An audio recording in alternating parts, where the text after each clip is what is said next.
इस टॉपिक में आपको क्या पढ़ना है, आपको ऐसे हाफ सेल का मतलब ऐसे हाफ सेल रिएक्शन का पोटेंशियल निकालना होगा जिसके बारे में आप जानते ही नहीं हैं।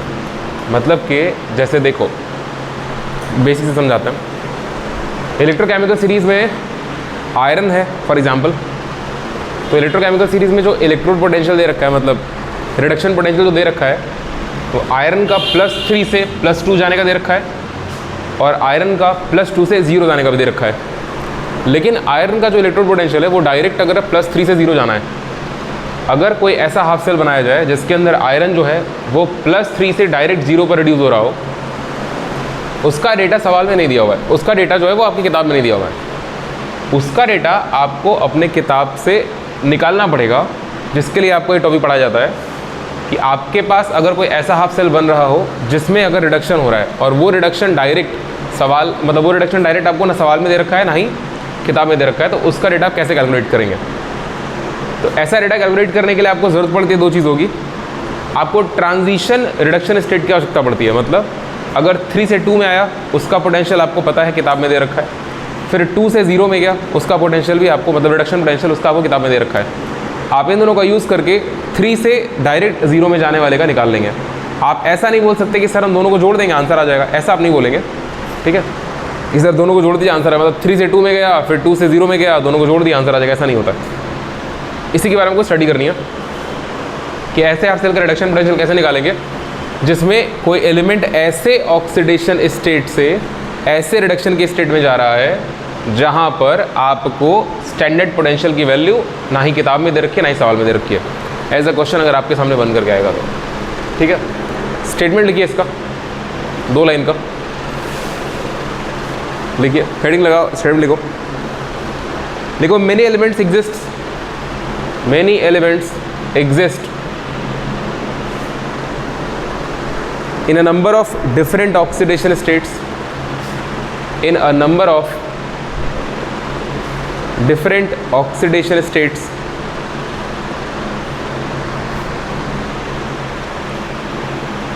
तो सब लगाइए। the electrochemical series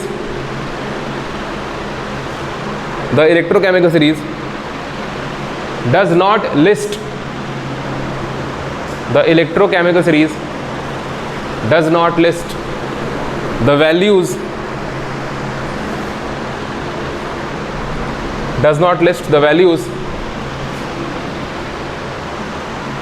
of all the standard potentials of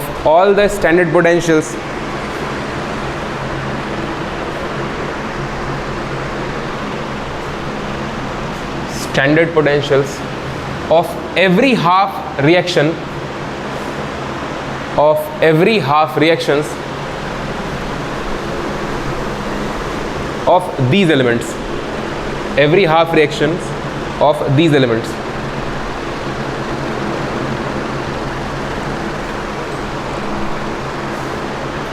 तो सब लगाइए, नीचे लिखिए।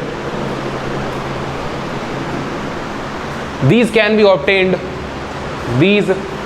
using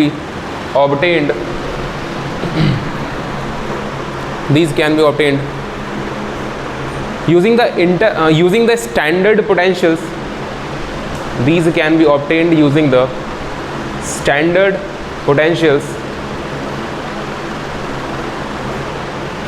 standard potentials of intermediate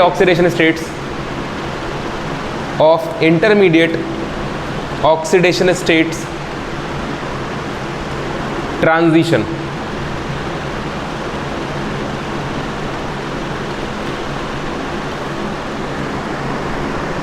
हो गया, फुल स्टॉप लगाइए।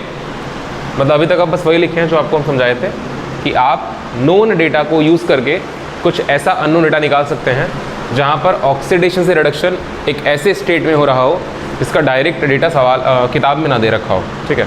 अब नीचे इसका प्रोसेस लिखिए, कैसे इसको ऑब्टेन करेंगे। लिखिए to obtain this information to obtain this information comma लगाइए, we must combine we must combine half reactions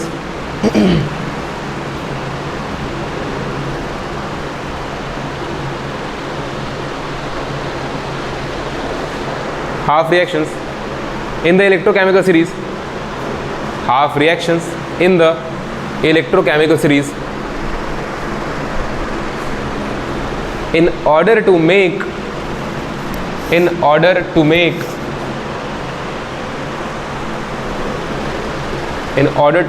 a new half reaction, in order to make a new half reaction which is not present in the series.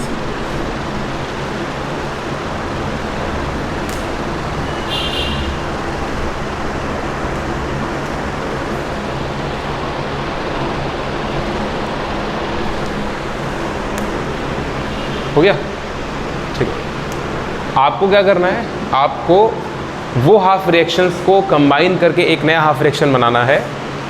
जो half reaction आप जानते हैं, कौन से half reaction आप जानते हैं? Electrochemical series जो आपके एनसीईआरटी में दे रखी है ना, उसमें प्रॉपर हाफ रिएक्शन लिखा है, उसके बाद उसका रिडक्शन पोटेंशियल लिखा है। अगर आप देखे होंगे तो सही बात है ना, कि अगर फ्लोरीन है तो फ्लोरीन एक इलेक्ट्रॉन ले रहा है, रिड्यूस हो जाएगा, बस में क्या F- बन जाएगा, तो वो वही एक हाफ रिएक्शन है। हाफ रिएक्शन इसलिए क्योंकि इसमें आयन का फॉर्मेशन हो रहा है और फिर वो आयन दोबारा से कहीं ऑक्सीडाइज तो हो नहीं रहा है, ठीक है, इसलिए उसको हाफ रिएक्शन बोल रहे हैं। तो आपको हम सिर्फ एक एग्जाम्पल समझाते हैं, इस बात को आप बस समझने के लिए अभी अप्लाई करेंगे। जैसे देखो, तुम चाहते हो कि तुम्हारा जो Fe है वो 3+ से 0 में चला जाए, तो ये रिडक्शन होगा या ऑक्सीडेशन होगा? ये रिडक्शन होगा ना, ठीक है, चार्ज घट गया, ठीक है। आपको इसका डायरेक्ट इलेक्ट्रोड पोटेंशियल, इसका स्टैंडर्ड रिडक्शन पोटेंशियल आपको नहीं पता, ठीक है, आपको इसका स्टैंडर्ड रिडक्शन पोटेंशियल नहीं पता है। आपको इसके दो अलग अलग रिएक्शन के पोटेंशियल्स पता होते हैं। आपके एनसीईआरटी में आपको ये पता है Fe3+ से जब ये 2+ में जाता है ना, और एक इलेक्ट्रॉन एक्सेप्ट करेगा, और आपको ये भी पता है कि जब ये 2+ से जाता है 0 में, जब ये 2 इलेक्ट्रॉन एक्सेप्ट करता है। आपको इन दोनों के स्टैंडर्ड रिडक्शन पोटेंशियल पता है, इसका भी और इसका भी। तो आपको इन दोनों का यूज़ करके एक नया हाफ रिएक्शन फॉर्म करना पड़ेगा, जिस हाफ रिएक्शन में ये वाली चीज़ आपको दिखाई दे, ठीक है। अब किस तरीके से हम लोग यूज़ करेंगे ये चीज़ आप आगे पढ़ लेंगे 2 मिनट में, 2 मिनट का काम होता है, ठीक है। आप लिखिए, आप लिखिए स्टैंडर्ड इलेक्ट्रोड पोटेंशियल SR पे लिख लो। SRP, the SRP of new half reaction,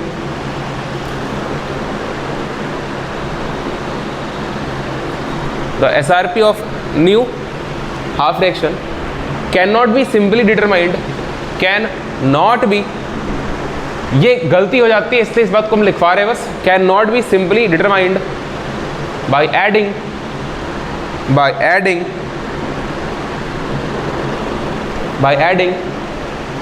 the potentials of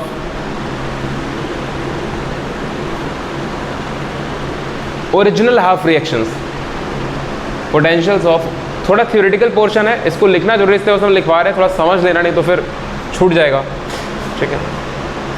bye adding the potentials of original half reaction as electrode potential is not a thermodynamic function, electrode potential is not a thermodynamic function,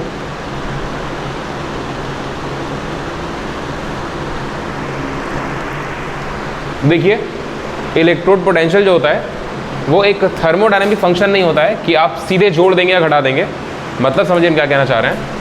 जैसे कि अगर मान लो किसी चीज़ का temperature जो है, किसी चीज़ का टेम्परेचर 5 केल्विन है, आप उसमें 5 केल्विन टेम्परेचर किसी प्रकार से और बढ़ा दिए तो सिंपल आंसर है कि उसका टेम्परेचर 10 केल्विन हो जाएगा।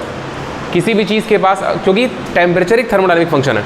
थर्मोडायनेमिक फंक्शन का मतलब एक ऐसी क्वांटिटी, एक ऐसी फिजिकल क्वांटिटी जो कि थर्मोडायनेमिक्स चैप्टर में पढ़ते हैं आप, सिंपल भाषा में ही समझिए। अगर किसी चीज़ के पास एक आइडियल सिस्टम है, एक आइसोलेटेड सिस्टम है, अगर उसके पास 10 जूल हीट था, ठीक है, आप मतलब एनर्जी मान लो, आप एनर्जी मतलब हीट ट्रांसफर के थ्रू उसको 10 जूल एनर्जी और दे दिए तो सिंपली उसके पास 20 जूल एनर्जी हो जाएगी। ठीक है, ये भी एक थर्मोडायनेमिक फंक्शन है जिसको आप सिंपली ऐड कर सकते हैं। लेकिन इलेक्ट्रोड पोटेंशियल ऐसा नहीं होता है। ऐसा नहीं है कि सर आयरन का जो इलेक्ट्रोड पोटेंशियल है वो 3 से 2 जाने का मान लो 1.5 वोल्ट है और 2 से 0 जाने का मान लो 3 वोल्ट है, तो 3 से 0 जाने का आप जोड़ करके 4.5 ऐसा नहीं लिख सकते हैं। कुछ केस में ऐसा आंसर आ सकता है क्योंकि जो फैक्टर एक्स्ट्रा बच रहे हैं, आपके मन में ये बात आना चाहिए ना कि हम डायरेक्ट क्यों नहीं जोड़ सकते हैं। आप डायरेक्ट इलेक्ट्रोड पोटेंशियल को इस केस में इसलिए नहीं जोड़ सकते हैं क्योंकि कुछ और वेरिएबल होंगे जिनके ऊपर ये वाली बात डिपेंड कर रही होगी। अगर उन वेरिएबल्स की वैल्यू 1 हो जाए, अगर वो मल्टीप्लाइंग वेरिएबल उनकी वैल्यू 1 हो जाए तो सीधे जोड़ दोगे, लेकिन वो एक कंडीशन होगा जिस केस में वैल्यू 1 होगा। अभी आपको सब दिख जाएगा ना कहाँ का वैल्यू 1 होती है। Basically number of electron transfer भी डिपेंड करता है और गिब्स फ्री एनर्जी भी डिपेंड करता है। ठीक है, आप इलेक्ट्रोड पोटेंशियल को सीधे तो नहीं जोड़ सकते हैं, लेकिन एक थर्मोडायनेमिक फंक्शन होता है जिसका डायरेक्ट रिलेशन होता है इलेक्ट्रोड पोटेंशियल से। देखो इस बात को समझो, हम कह रहे हैं कि थर्मोडायनेमिक फंक्शन अगर होता तो आप सीधे जोड़ दिए होते। थर्मोडायनेमिक फंक्शन नहीं है ये, इसीलिए हम इसको सीधे नहीं जोड़ सकते हैं। अगर आपके मन में ये बात आ रही है कि सर थर्मोडायनेमिक फंक्शन को सीधे क्यों जोड़ सकते हैं और इसको क्यों नहीं जोड़ सकते हैं, तो आप ऐसे समझिए कि इसलिए मैं आपको एग्जाम्पल दिए, हीट का एग्जाम्पल दिया आपको हम और टेम्परेचर का एग्जाम्पल दिए कि हीट एक थर्मोडायनेमिक फंक्शन है, एनर्जी भी एक थर्मोडायनेमिक फंक्शन है जिसको आप डायरेक्ट जोड़ सकते हैं। 10 जूल हीट है, 10 जूल और दिए, वो 20 जूल हो गया। इसका मतलब कि थर्मोडायनेमिक फंक्शंस आर एडिटिव। लेकिन ये एक थर्मोडायनेमिक फंक्शन नहीं है, इसको इसलिए नहीं जोड़ सकते हैं क्योंकि आप एक और एग्जाम्पल लीजिए। आपको हम एक एग्जाम्पल लेके बताते हैं फोर्स। हालांकि फोर्स एक वेक्टर क्वांटिटी, उसका कॉन्सेप्ट अलग है, लेकिन आप समझने के लिए फोर्स का एग्जाम्पल लीजिए। अगर किसी बॉडी के ऊपर आप 10 न्यूटन का फोर्स लगा रहे हैं और कोई और इंसान उस बॉडी के ऊपर 5 न्यूटन का फोर्स लगा रहा है, तो बॉडी के ऊपर रिजल्टेंट फोर्स कितना आएगा आप ये डिटरमाइन नहीं कर सकते, क्योंकि आपको एंगल के बारे में नहीं पता ना कि दोनों फोर्स किस एंगल पर लग रहे हैं। ठीक है, तो उस जो अगेन फोर्स भी थर्मोडायनेमिक फंक्शन नहीं है, फोर्स तो मैकेनिकल फंक्शन है ना, फोर्स मैकेनिक्स में यूज़ किया जाता है। ठीक है, उसी प्रकार से आप, तो इसका मतलब कि इलेक्ट्रोड पोटेंशियल को तो जोड़ नहीं सकते आप, यहाँ पे फेल हो जाएगा। मतलब इसका जो भी E0 होगा और इसका E0 होगा वो डायरेक्ट एडिटिव नहीं होगा। ऐसा नहीं कि सर आप E1 E2 जोड़ दीजिए इस रिलेशन का आ जाएगा E1 + E2, ऐसा नहीं होगा। अगर E1 और E2 की जगह कोई थर्मोडायनेमिक फंक्शन होता, अगर E1 और E2 की जगह यहीं पे कोई थर्मोडायनेमिक फंक्शन होता तो आप उसके थ्रू आंसर निकाल सकते थे। E1 और E2 से रिलेटेड एक फंक्शन ऐसा होता है जो डायरेक्ट थर्मोडायनेमिक होता है। ठीक है, वो होता है गिब्स फ्री एनर्जी। आप एक फॉर्मूला पढ़े हैं, डेल्टा G = -NEF, बात में आ रही का? डेल्टा G = -N, अरे पढ़े हो ना ये बात। जो G होता है वो गिब्स फ्री एनर्जी होती है, वो एक थर्मोडायनेमिक फंक्शन होता है। ठीक है, ये जो पोटेंशियल है, इस पोटेंशियल को आप सीधे तो नहीं जोड़ सकते हैं, लेकिन एक thermodynamic function Gibbs free energy के थ्रू आप इन दोनों को रिलेट करके इसके लिए वो वैल्यू लिख सकते हैं। ठीक है, इन दोनों का गिब्स फ्री यूज़ करके इसका गिब्स फ्री आ जाएगा, और जब इसका गिब्स फ्री आ जाएगा तो वहाँ से इसका इलेक्ट्रोड पोटेंशियल आ जाएगा। ठीक है, ऐसा करेंगे हम लोग। तो जो आप सेंटेंस लिखे हैं ना, वहाँ पे आगे लिखिए बट, वहाँ पे आप आगे लिखिए but the potential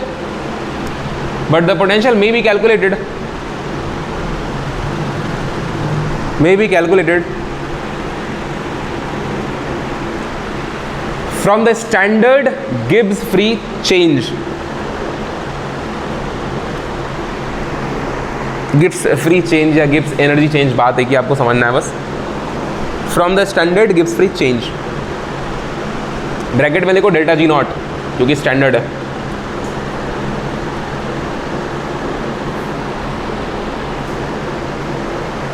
as delta G0 बराबर -NE0F। वो जो फॉर्मूला आपको आप पढ़े हुए ना, अगर आपको याद नहीं है तो फिर याद होना चाहिए ना। Delta G0 = -NFE0।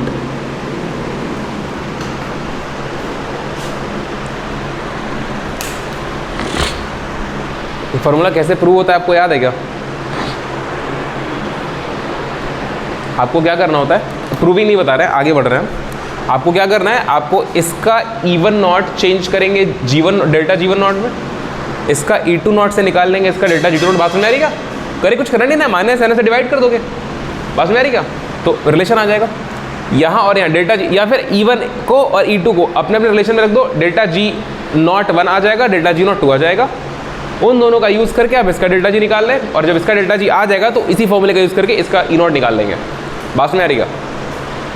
बात समझ में आ रही है हम क्या बोल रहे हैं? यहाँ से आप ई को ऐड नहीं कर सकते, इसका डेल्टा जी ऐड करके इसका डेल्टा जी आ जाएगा, आप ये काम कर सकते हैं। बात समझ आ रही है? ऐसा क्यों कर सकते हैं? ऐसा आपको करने के पीछे लॉजिक पता होना चाहिए। देखो पहले हमको बताओ, ये रिएक्शन अपने से होगा, ये रिएक्शन अपने से होगा, या आपको करना पड़ेगा? इसका एसआरपी जो होता है नेगेटिव होता है पॉजिटिव होता है? सोच के बताओ, इसका एसआरपी नेगेटिव है या पॉजिटिव है? और उस वाले का भी बताओ नेगेटिव है या पॉजिटिव है? सोचिए सर, सोच के बताइए। दो फैक्टर है जिनका आप विचार करके आंसर दे सकते हैं, दोनों में से किसी एक का विचार करेंगे तो आपका आंसर आ जाएगा।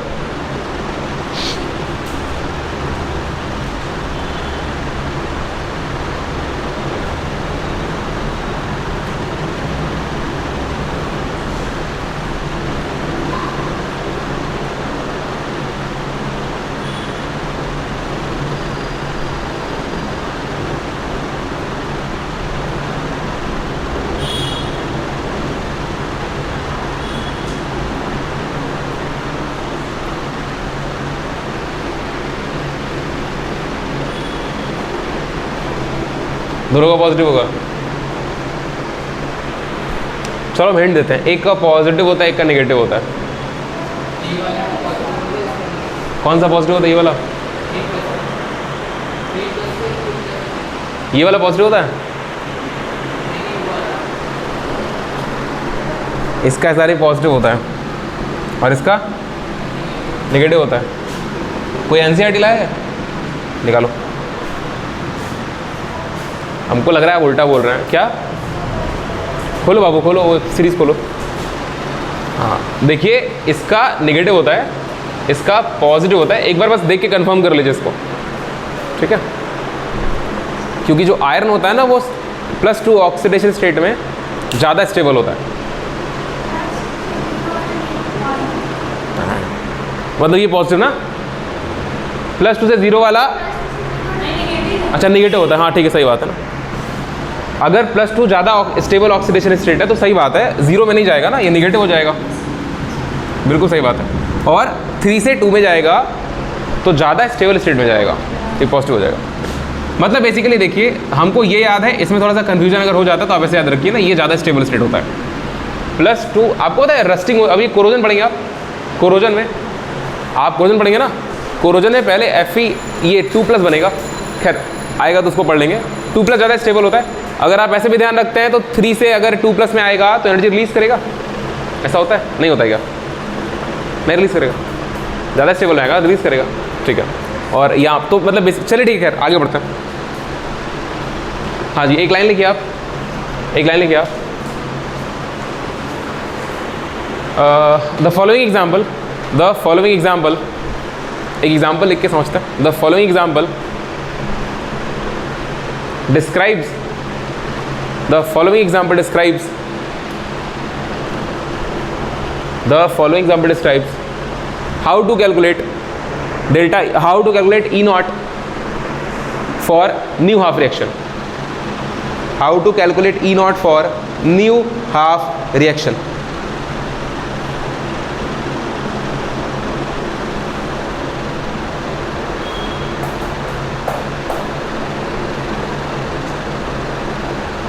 हो गया?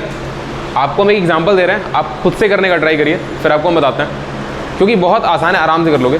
ये समझ गए क्या करना है? डेल्टा जी निकाल करके कंबाइन करके उसका डेल्टा जी निकाल लेना है। लिखिए,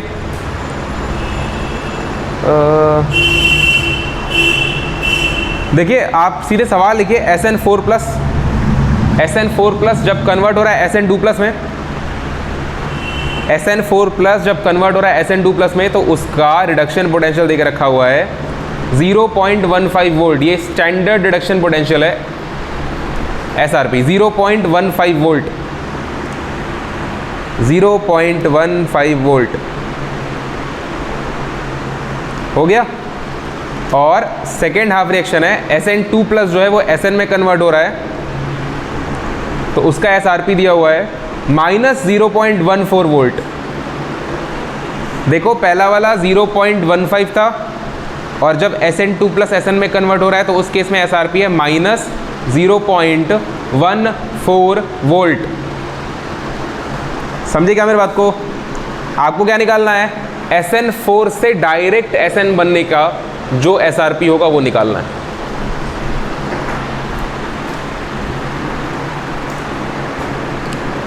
निकालिए।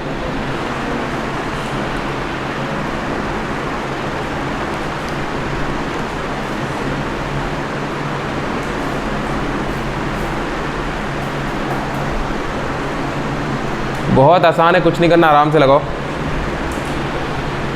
-NEF वाला फॉर्मूला यूज करेंगे आप, आंसर आ जाएगा।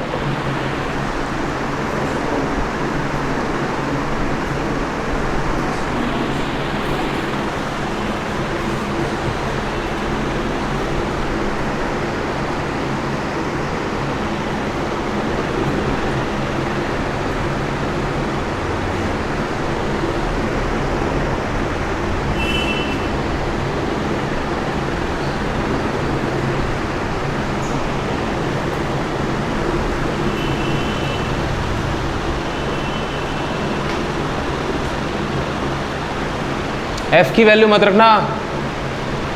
अरे भेजा लगाओ, लास्ट में F कट ही जाना है, डिवाइड करोगे तो। पूरी बुद्धि लगाएं आप। अरे यार 2 स्टेप में दोनों को ऐड करके उधर F करोगे, F कॉमन लोगे, कट ही जाना है। करो सॉल्व, रख के मल्टीप्लाई कर लो, फिर ऐसे डिवाइड करना 6500 से।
हाँ, ये क्या होता है डिवाइड करेंगे? हम तो क्या पूछ रही हो पागल का?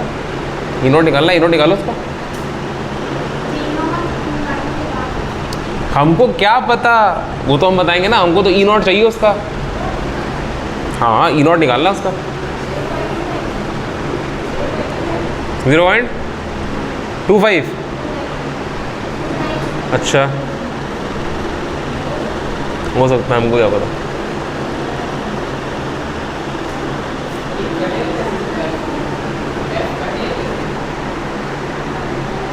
बढ़िया सवाल है।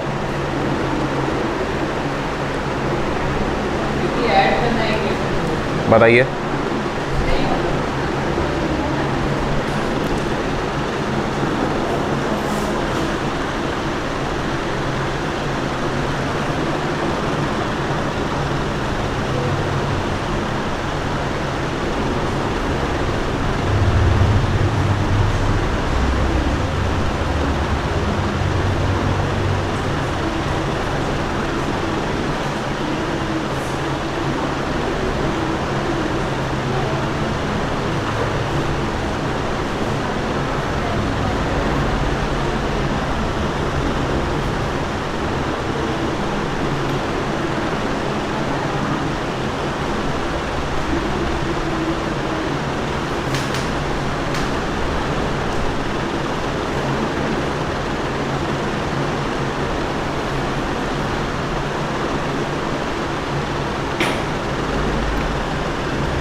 अरे क्या हो गया, बहुत आसान सवाल है, आप लोग इतना टाइम मत लीजिए।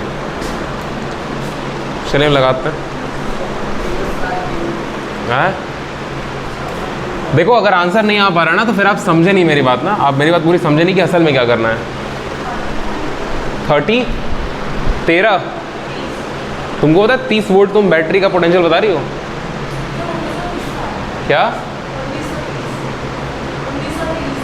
पूरा एकदम जनरेटर लगा दो उसमें। अच्छा ठीक है, देखो कोई बात नहीं ना, कोई बात नहीं, आप डेटा मेरे को बता दीजिए। हाँ SN4+ था ना, चलो एक्वस ले लो, 1 मोलर ले लो, कोई दिक्कत नहीं है।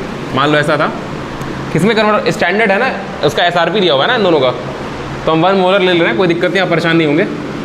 ये किससे किसमें जा रहा है? SN2+ में जा रहा है, इसको भी एक्वस कर लीजिए और 1 मोलर कर लीजिए ना। कितना दिया हुआ इसका E0? Positive 0.15 volt. अच्छा यहाँ पे आप बात समझते चले कि अगर ये इसका क्या है, ये इसका SRP है ना, ये रिडक्शन हो रहा है ना, तो ये इसका SRP वैल्यू है। अगर SRP वैल्यू पॉजिटिव दे रखा है, इसका मतलब कि ये रिडक्शन करना चाह रहा है अपने आप, रिडक्शन वैल्यू अगर पॉजिटिव है, तो आपको बस बात समझ आ रही है कि SN2+ इससे ज़्यादा स्टेबल है, ये आपको समझ आ रहा है। आप इस बात को ना हमेशा हर जगह लगा के चलते रहें। सेकंड दे रखा है SN2+, इसको अगेन आप एक्वस मान लें और 1 मोलर मान लें, क्योंकि स्टैंडर्ड वैल्यू लिखेंगे हम। इससे जा रहा है SN0 में, चलिए ठीक है, SN0 सॉलिड हो जाएगा, कोई दिक्कत नहीं है, सॉलिड मान लीजिए इसको। हाँ जी, इसका E02 मान लो इसको, कोई दिक्कत नहीं है। क्या दे रखा है इसका? -0.14 वोल्ट। तो आपको फिर से यहाँ निगेटिव साइन देखिए समझ में आना चाहिए कि ये असल में फर्दर रिडक्शन नहीं करना चाह रहा था, ठीक है। मतलब इन सब में स्टेबल स्टेट SN2+ वाला ही है, और ऑब्वियसली मेटल है, तो मेटल जो है वो अपने इलेक्ट्रोपॉजिटिव स्टेट में रहना चाहता है, ठीक है। चलिए आपको क्या करना है, आपको E1 और E2 को नहीं जोड़ना है, आपको E1 से उसका डेल्टा G1 निकालना है और E2 से इसका डेल्टा G2 निकालना है। देखिए फॉर्मूला क्या बनेगा, फॉर्मूला बनेगा डेल्टा G0 1 बोल लो इसको, क्या बनता है -NEF बनता है, ठीक है। -N क्या होता है? Number of electron transferred in the half cell reaction. कितने इलेक्ट्रॉन का ट्रांसफर हो रहा है? 2 इलेक्ट्रॉन का ना, 2 इलेक्ट्रॉन एक्सेप्ट कर रहा है। N की वैल्यू क्या हो गई? 2 हो गई, माइनस ब्रैकेट में 2। F को आप ऐसे छोड़ दें, E0 की वैल्यू प्लस में रखें, जो वैल्यू दे रखी है वही रखेंगे, और इंटू F। ये कितना आ रहा है? 0.3 आ रहा है क्या? माइनस में 0.3 F। कहाँ भैया, कहाँ हो गया? बीचवा में देखो, धीरे से मत बोल दिया करो, हमको लगता है कहीं कुछ गलत लिख दिया, हम आदमी हैं, गलती हो जाती है। आप E2 से इसका डेल्टा क्या करोगे? इसका डेल्टा G02 निकाल लो। Again formula -N into E0 2 into F लगेगा, ठीक है। देखो आगे का आंसर मत बताओ ना, नहीं तो तुम आगे बताओगे और हमसे यहाँ गलती हो जाएगी झटके में। अब क्या पता तुम्हारा कुछ छूट भी जाए यहाँ पर। हाँ जी, N की वैल्यू सेकंड रिएक्शन में कितने इलेक्ट्रॉन हो रहा है? अगेन 2 इलेक्ट्रॉन ये एक्सेप्ट कर रहा है, ठीक है। तो आप यहाँ 2 रख दें। E0 की वैल्यू इसके लिए -0.14 इंटू F, तो कितना हो गया? प्लस में 14 दूनी 28 0.28, और ये F, ये भी F, ये भी F। आप दोनों के डेल्टा G को ऐड कर सकते हैं। Delta G Gibbs free energy होती है, वो एनर्जी जो किसी भी रिएक्शन के पास होती है प्रोसेस करने के लिए या फिर आपको देनी पड़ती है। आप समझ रही क्या? ठीक, आप क्या करेंगे, आप अब फाइनल रिएक्शन लिखिए। क्या हो गया बेटा?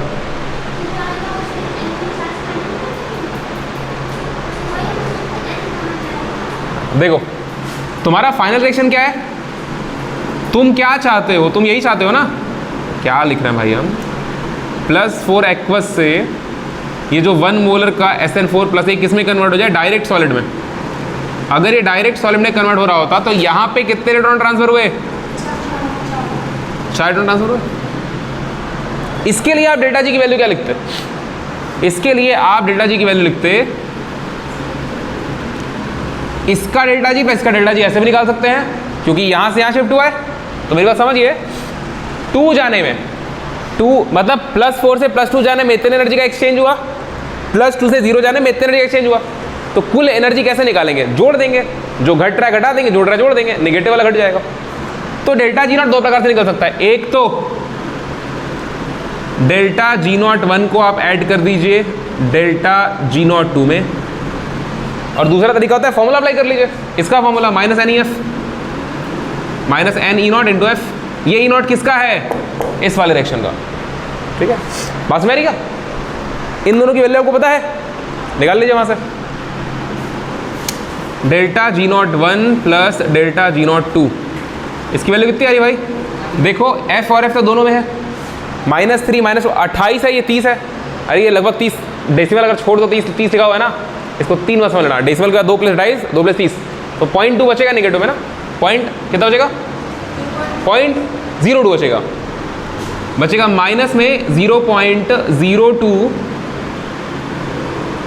फैरड, इतना बचेगा। सही बात है, क्या कट जाएगा? बुद्धि खराब है क्या? दोनों को जोड़ोगी तो एफ कॉमन आएगा ना। यहां पे वैल्यू रख दीजिए आप वो वाली, -0.02 एफ। क्या हो गया? और इधर इसको रखिए -n की वैल्यू। ये कौन से n है? ये वाले n जो है वो कौन से वाले n है? इस वाले के n है, तो यहाँ 4 हो जाएगा और f अपनी जगह पे, और ई नॉट यही तो आपको निकालना था। देखिए f और f कट जाएगा है ना, माइनस कट जाएगा। यहां से ई नॉट की वैल्यू देखिए 0.02 अपॉन में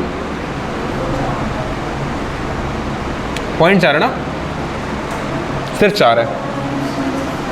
0.005 वोल्ट। एक बार चेक कर लेना, कैलकुलेशन सही है ना? ठीक है,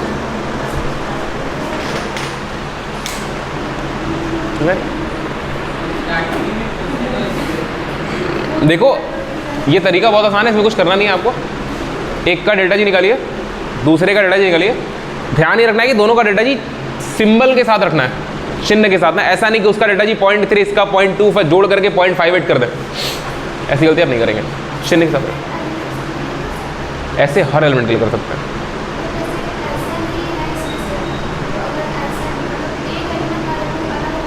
तो अलग अलग एलिमेंट कैसे, जैसे कि अगर मान लो लेड 4+ में है और 4+ से 4 में जा रहा है, और आयरन 2+ से आयरन में जा रहा है, यही कह रही हो ना?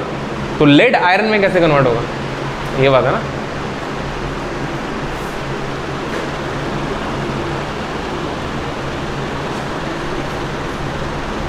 हो गया, आप समझ गए मेरी बात को?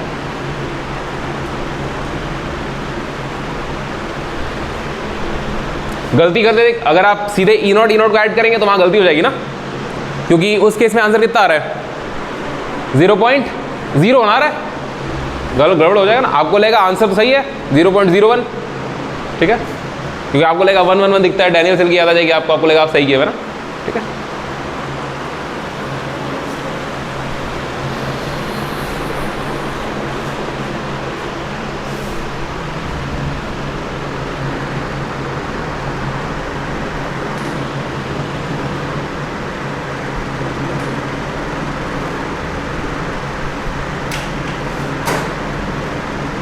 कल की वजह से ना मेरी तबीयत डाउन है थोड़ी सी।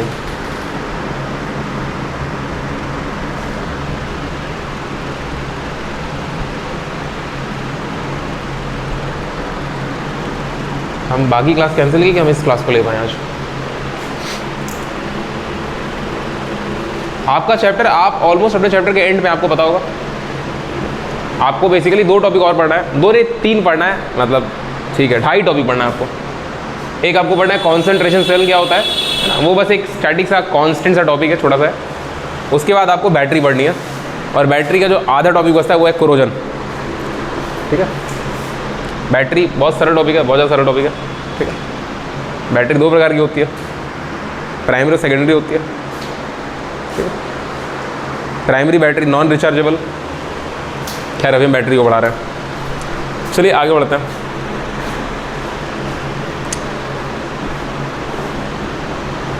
हो गया ये? हाँ जी। तो आप बार बार इतना लंबा नहीं जाएंगे ना, आप बार बार एंट्रेंस एग्जाम में इतना लंबा नहीं जाएंगे, बार बार डेल्टा जी निकालो, ये करो वो करो, फलाना धमाका दुनिया भर का, आप इतना लंबा नहीं जाएंगे। आप सीधे एक काम करेंगे, आपको बताते क्या करेंगे आप। अगर 2 अलग अलग, 2 नहीं मान लो 20-25 हाफ रिएक्शन दे रखे हैं, और सबको कंबाइन करने के बाद जो फाइनल रिएक्शन बन रहा है, सबको कंबाइन करने के बाद जो फाइनल रिएक्शन बन रहा है वो कुछ ऐसा है, ठीक है। मैक्सिमम ऑक्सीडेशन स्टेट से मिनिमम ऑक्सीडेशन स्टेट वाला ही फाइनल रिएक्शन होगा, या फिर वो बोल रहे हैं कि मिनिमम रिडक्शन स्टेट से मैक्सिमम रिडक्शन स्टेट तक। अरे सी बात है ना। तो अगर आपको मैक्सिमम ऑक्सीडेशन स्टेट से मिनिमम ऑक्सीडेशन स्टेट तक का E0 निकालना है, ठीक है, तो बीच के जितने भी सारे इंटरमीडिएट रिएक्शन होंगे उन सब के आपको SRP दे रखे होंगे।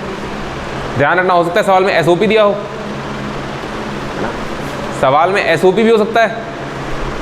आपको SOP को निगेटिव करना पड़ेगा, आपको सबको SRP बनाना पड़ेगा, क्योंकि आपको हम पहले बताया है IUPAC जो है वो ऐसा कन्वेंशन मान ली, मतलब इट इज़ कन्वेंशनली डिफाइंड कि आपको हर रिएक्शन किस फॉर्म में लिखना है, रिडक्शन के फॉर्म में लिखना है। और मैंने कहा ये बात IUPAC मान ली है ताकि सारे लोग एक ही तरीका सीखे ना। ऐसा नहीं होता कि तुम बताओ रिडक्शन पोटेंशियल, सामने साइंटिस्ट बैठा है वो बोल रहा है कि नहीं यार तो गलत बता रहा है, वो पता रट के बैठा है ऑक्सीडेशन पोटेंशियल, ठीक है। एक तरीका है बस, और कुछ नहीं है, ठीक है। पता चला कि आप इधर ओरिजिन से इधर मानते हैं नेगेटिव, हो गया आपका मैथमेटिक्स, ठीक है। तो इस बात को थोड़ा ध्यान रखेंगे, इसीलिए बस कन्वेंशन है। तो आपको बेसिकली एक फॉर्मूला याद रखना है, आप इस फॉर्मूले को थोड़ा ध्यान से देखिएगा ना, इस फॉर्मूले को थोड़ा उस सवाल को देखिएगा कि क्या आप वो सवाल में वही काम किए हैं जो ये फॉर्मूला बोल रहा है।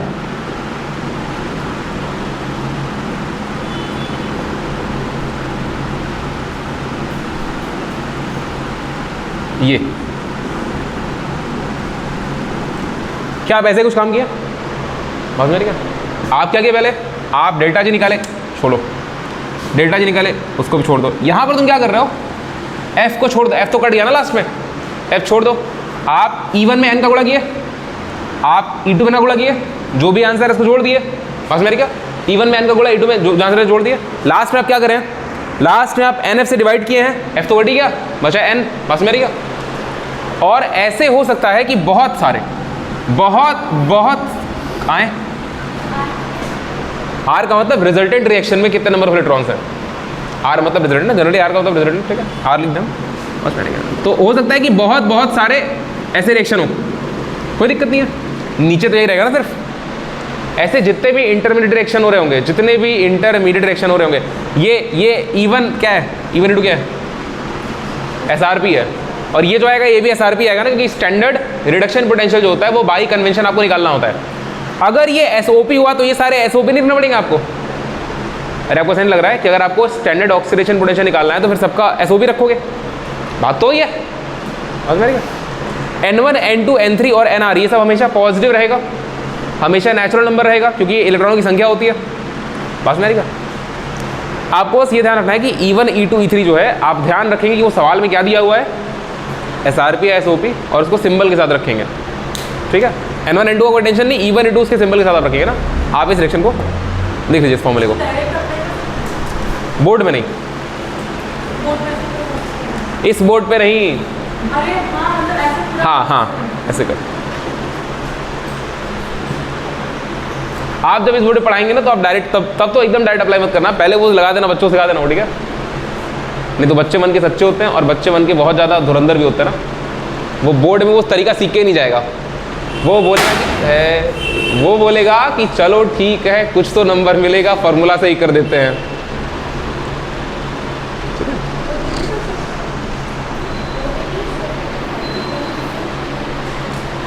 अगर सवाल में आपको ऐसा, सॉरी बोर्ड में देखो, आज मेरा दिमाग भी थोड़ा कम ही काम कर रहा है, कुछ और बोल रहा है, कुछ और सोच रहे हैं, ऐसा होता है। अगर बोर्ड में ऐसा पेपर आया, मतलब सॉरी ऐसा सवाल आया, तो आप ठीक है, इसको बताया ही क्यों है। देखो कुछ बच्चे होते हैं जिनको पता होता है कि उनको बोर्ड के बाद कुछ और भी करना है, कक्षा 12 के बाद शादी करने का विचार है, तो हाँ सर, अगर किसी को कक्षा 12 के बाद शादी करना है तो आप इसको ना देखें, जितने फॉर्मूले उनको आप ना देखें, सवाल में हर फॉर्मूले का आप डेरिवेशन लिख करके आए। आपको बोर्ड में, सुनो ध्यान से, देखो जितने लोग ध्यान से सुन रहे हैं सुनो ध्यान से, अगर आपको कोई सवाल आए तो आप पहले एक फॉर्मूला डिराइव करें। गॉस थ्योरम में कोई सवाल आए तो आप फाई बराबर ई डॉट एस बराबर क्यू बाई एप्सिलॉन नॉट को डिराइव करें किस स्फेरिकल सेल के लिए, उसके बाद उस पर सवाल लगाएं। नंबर तो 5 ही मिलेगा, लेकिन आपका टारगेट उससे बड़ा है शादी। बात समझ आएगी क्या? फॉर्मूला याद करके आप क्या करेंगे? इंटरेस्ट देना ही नहीं है तो फिर फॉर्मूला क्यों याद करना है? इससे समय बच जाता है। जो लोग को पागल है लोग, पता नहीं कितनी पढ़ाई करते हैं। बड़ा टारगेट करो, ठीक है कुछ बड़ा। जितने लोग ध्यान सुन रहे हैं,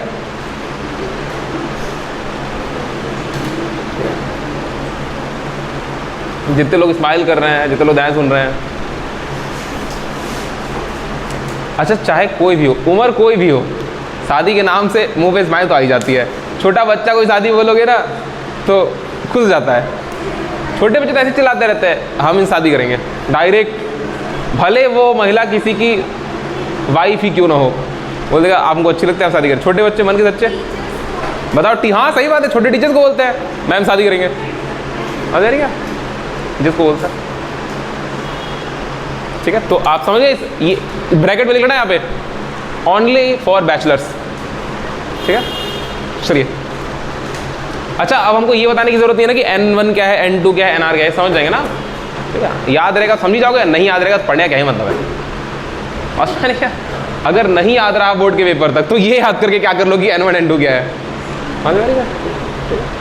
आप बहुत तेज हो रहे हैं ना, आप बहुत तेज हो रहे हैं।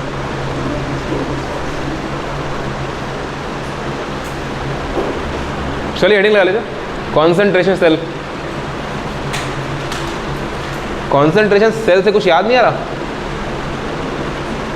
सेल के अगर कैंप लिख दे तो कुछ याद आएगा आपको? पता अगर हम कॉन्सेंट्रेशन कैंप बोलेंगे तो आपको याद नहीं आएगा कुछ? आपको याद नहीं आएगा? अरे world war 2, Germany, Hitler, concentration camp, अरे पढ़े हो ना? नहीं पढ़े हो तुम लोग? जर्मन हिस्ट्री नहीं पढ़े हो? वर्ल्ड वॉर 2 के बारे में कुछ तो पढ़े होगे? हिटलर का नहीं पढ़े हो? नाजीबाजी क्या बोल रहे हो? क्या पढ़े हैं? नाजीवाद, हाँ नाजीवाद,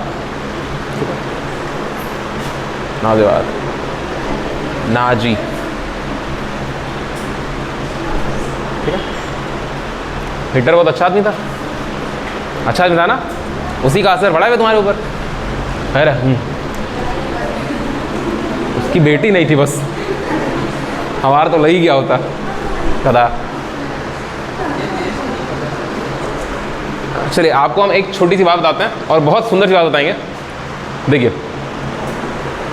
अगर मान लीजिए आपसे कहा जाए कि दो एलिमेंट हैं, उन दोनों एलिमेंट का एक स्टैंडर्ड सेल बनाइए। स्टैंडर्ड सेल का मतलब क्या होता है? मतलब हम स्टैंडर्ड गैल्वेनिक सेल का मतलब क्या होता है? सारे के सारे थर्मोडायनेमिक वेरिएबल क्या होने चाहिए? स्टैंडर्ड स्टेट में होने चाहिए, ठीक है। प्रेशर 1 बार होना चाहिए, कॉन्सेंट्रेशन 1 मोलर होना चाहिए, बात में आ रही है, और टेम्परेचर 298 केल्विन। मतलब इतनी चीज़ें काफ़ी हैं समझाने के लिए सामने वाले को। और अगर मान लीजिए कि आप एक स्टैंडर्ड गैल्वेनिक सेल बनाते हैं जिसमें कि एनोड का इलेक्ट्रोड भी आप मान लीजिए जिंक रख देते हैं और कैथोड का इलेक्ट्रोड भी आप जिंक रख देते हैं, और दोनों के दोनों अंदर जो इलेक्ट्रोलाइटिक सॉल्यूशन आप यूज़ करेंगे वो दोनों का कॉन्सेंट्रेशन, मतलब जिंक आयन रहेगा Zn2+, उन दोनों का कॉन्सेंट्रेशन भी 1 मोलर ही है। तो उस केस में क्या वो सेल कोई वोल्टेज प्रोवाइड करेगा आपको? अरे नहीं करेगा ना। हम बोल रहे थे हाँ, तो अगर मान लीजिए कि आपको तेज बोले क्या, हम आवाज नहीं आ रही है, यहाँ बैठ जाओ। हाँ जी सुनिए, हम बोल रहे हैं कि आपके पास दो एलिमेंट है। इस बात को थोड़ा ध्यान में डालिएगा अभी, क्योंकि अभी तुरंत थोड़ी देर बाद आपसे हम ये बात पूछेंगे अगेन, ठीक है। क्योंकि अभी एक फॉर्मूला प्रूव करेंगे हम, मतलब प्रूव नहीं करेंगे, एक बात आपको सिखाएंगे, उसमें आपको इसका यूज आएगा। एक स्टैंडर्ड आप गैल्वेनिक सेल बना रहे हैं, सारे के सारे थर्मोडायनेमिक वेरिएबल जो है वो स्टैंडर्ड स्टेट में है। थर्मोडायनेमिक वेरिएबल का मतलब समझ में आता है ना? बस ठीक है, हम बताने नहीं जा रहे हैं। तो सारे के सारे स्टैंडर्ड स्टेट में है। आपसे हम क्या बोले? इलेक्ट्रोड दोनों का सेम मेटल का हो गया। आपसे हम क्या बोले? दोनों के अंदर आप क्या यूज़ किए हुए हैं? जिंक, मान लो जिंक यूज़ किया है। दोनों के अंदर के इलेक्ट्रोलाइटिक सॉल्यूशन का जो कॉन्सेंट्रेशन है वो सेम हो गया, प्रेशर सेम हो गया, दोनों साइड का प्रेशर भी सेम है, दोनों साइड का कॉन्सेंट्रेशन भी सेम है, 1 मोलर 1 मोलर। उस केस में वो जो गैल्वेनिक सेल है उसका वोल्टेज कितना मिलेगा आपको? ठीक है, 0 मिलेगा, क्योंकि इलेक्ट्रॉन का ट्रांसफर नहीं हुआ ना। अरे इधर जितना कॉन्सेंट्रेशन उधर जितना कॉन्सेंट्रेशन, इलेक्ट्रॉन इधर जाएगा ना उधर जाएगा, बात समझ रही, फ्लो करेगा। हाँ मतलब कुछ ही नहीं, वही तो मैं भी कहना चाह रहा हूँ, मतलब कुछ भी नहीं हुआ, नथिंग। E डॉट ETC वाला सीन नहीं होगा, कुछ होगा नहीं, नथिंग, डॉट, फुल स्टॉप, खत्म बात, ठीक है। कुछ नहीं होगा तो फिर वो जो सेल का आप स्टैंडर्ड इलेक्ट्रोड पोटेंशियल लिखेंगे वो कितना लिखेंगे, 0 लिखेंगे, सही बात है। E0 सेल आप 0 लिख देंगे। इस बात को आप थोड़ी देर के लिए ध्यान रखिएगा। देखो अगला जो टॉपिक है कॉन्सेंट्रेशन सेल, इसका नाम कॉन्सेंट्रेशन सेल क्यों है, पहली बात तो समझिए। आपसे हम कई बार बोल चुके कि आपको जनरली किसी टॉपिक को समझना होता है, आप उल्टा पढ़ा करिए। कॉन्सेंट्रेशन सेल, पहली बात एक सेल है, पढ़ लिखा उल्टा। कॉन्सेंट्रेशन सेल का मतलब आप पहले समझेंगे it is a type of cell, ठीक है, जिसमें कॉन्सेंट्रेशन का कुछ मैटर रहा होगा, ठीक है, और ऐसा ही होता है। देखो it is a type of cell जिसमें कॉन्सेंट्रेशन का मैटर होगा। इसके बारे में 3-4 बातें ध्यान रखें। सबसे पहली बात, इसके अंदर जिस मटेरियल का इलेक्ट्रोड बनाएंगे वो दोनों इलेक्ट्रोड सेम मटेरियल के होंगे, पहली बात तो ये। दूसरी बात, जो इलेक्ट्रोलाइट लेंगे, या तो बोल लो कि इलेक्ट्रोलाइट सेम होंगे, हम इलेक्ट्रोलाइट सेम होने की बात कर रहे हैं, कॉन्सेंट्रेशन की बात नहीं कर रहे हैं। या तो आप बोले इलेक्ट्रोलाइट सेम होंगे, या फिर आप बोले कि दोनों के अंदर उसी मेटल का सेम आयन प्रेजेंट होगा। बात मेरी क्या? अब ये नहीं कि सर आयरन ले लिए, एक ठो में तो डाल दिए Fe+2 और एक ठो में डाल दिए Fe+4, वहां तो करंट चल जाएगी, क्योंकि मैटर हो गया ना वहां पे, Fe+4 इलेक्ट्रॉन चाहेगा, सही बात है। हम क्या बोल रहे हैं, इलेक्ट्रोलाइट सेम, ठीक, इलेक्ट्रोड सेम मटेरियल का, ठीक, आप दोनों को एक तार से जोड़ दें, ठीक है, कंडक्टिंग वायर से, अरे तभी तो करंट फ्लो करेगी। आप क्या करें, सॉल्ट ब्रिज लगा दो एक इनर्ट इलेक्ट्रोलाइट वाला। आप दोनों हाफ सेल में इलेक्ट्रोलाइट का कॉन्सेंट्रेशन मात्र बदल दीजिए, ठीक है। अगर वो एक लिक्विड इलेक्ट्रोलाइट है तो आप कॉन्सेंट्रेशन बदल दीजिए, और अगर वो गैस इलेक्ट्रोड है तो प्रेशर बदल दीजिए, ठीक है। अगर वो गैसियस इलेक्ट्रोड है तो क्या बदल दीजिए, प्रेशर बदल दीजिए, ठीक है। तो प्रेशर की चर्चा नहीं करेंगे, कॉन्सेंट्रेशन चर्चा करते हैं, ठीक है। कॉन्सेंट्रेशन और प्रेशर ये दोनों के दोनों सेम फॉर्मूला रखते हैं अपने पास, आपको पता ही नहीं पता है, आपको पढ़ाया गया है, इक्विलिब्रियम चैप्टर में आपको पढ़ाया गया था ना। आप जब रिएक्शन कोएफिशिएंट की वैल्यू निकाल रहे थे ना ऐसे ऐसे करके, तो यहाँ पे कॉन्सेंट्रेशन ऑफ प्रोडक्ट और रिएक्टेंट की जगह प्रेशर ऑफ प्रोडक्ट और प्रेशर रिएक्टेंट भी रख सकते हैं। रीजन क्या होता है, ये PV बराबर nRT होता है। इस फॉर्मूले को कॉन्सेंट्रेशन के टर्म में लिखने के लिए V को नीचे कर देते हैं, इट बिकम CRT। R और T तो कांस्टेंट ही है ना, तो P जो है वो प्रोपोर्शनल हो जाएगा C के। और अगर मान लीजिए आप कॉन्सेंट्रेशन की वैल्यू यहाँ से निकाल के P/RT रखते भी हैं यहाँ पर और यहाँ पर, तो RT घट जाएगा, बस मेरी का। तो अगर आप, अब फिर से हम रिपीट कर रहे हैं, एक कॉन्सेंट्रेशन सेल क्या होता है, उसके अंदर भी एनोडिक हाफ सेल होगा और कैथोडिक हाफ सेल होगा। सॉल्ट ब्रिज कोई भी लगा लो, कोई दिक्कत नहीं है, आप किसी भी तार से जोड़ दें, ठीक है, जिसमें करंट फ्लो कर रही है।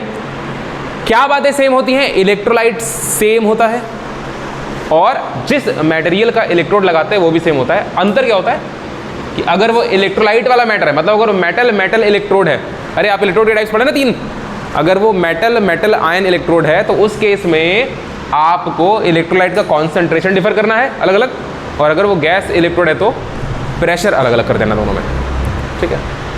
अब इससे क्या होता है, ऐसा क्यों करते हैं, बात समझ रही है, ऐसा क्यों करते हैं हम लोग, क्यों फालतू की चीज़ें पढ़ रहे हैं, क्यों हम लोग एक पेड़ का अलग अलग ब्रांच निकाल रहे हैं। देखिए कभी ऐसा हो सकता है आपकी ज़िंदगी में कि आपको जिंक तो मिल जाए लेकिन कॉपर मिले ही ना। अरे गैलेरिक कॉपर तब बनाओगे ना जब अलग अलग मेटल मिलेगा, क्योंकि आपको चाहिए करंट चाहिए। मान लो तुम कहीं फंस गए, तुम्हारे पास तुमको दिख रहा है कि समुद्र वहाँ पे जिंक के इलेक्ट्रोलाइट का है, पूरा समुद्र में जिंक का इलेक्ट्रोलाइट है ना, ZnCl2 पानी में पूरा एकदम पड़ा हुआ है, और आपको जिंक मेटल हर जगह दिखाई दे रहा है, आपको बत्ती जलाना है, बस मेरी क्या, तो आप क्या करेंगे, कॉपर तो है ही नहीं, तो आप यही काम करेंगे, आप जिंक लगाएं, जिंक तो बहुत सारा जिंक लगा दो, दोनों के अंदर इलेक्ट्रोलाइट डाल दो, एक ठो में पनिया ज़्यादा डाल दो, बदल गया ना कॉन्सेंट्रेशन, और चिपका दो उससे सॉल्ट ब्रिज लगा। अरे सॉल्ट ब्रिज नहीं हो लगेगा तो जब तक तो वो चलेगा तब तक। सॉल्ट ब्रिज क्यों होता है, सेल को वर्किंग बनाने के लिए, सॉल्ट और लॉन्ग टर्म तक वर्किंग बनाने के लिए कि और लंबा चले। बस अच्छा सॉल्ट ब्रिज लगा दोगे तो क्या अनंत समय तक बत्ती जलता ही रहेगा? अरे उसकी भी सीमा है, एक रेखा के बाद सीमा खत्म हो जाएगी, बात में रहेगा, उसके बाद वो काम नहीं करेगा। तो आप इस प्रकार का काम कर सकते हैं अगर आपके पास एक मेटल और उसका तो क्या चीज़ चाहिए, सिर्फ 2 चीज़ चाहिए, एक मेटल चाहिए और उसका इलेक्ट्रोलाइट चाहिए। कॉन्सेंट्रेशन कैसे अलग अलग करोगे, पानी डाल दो।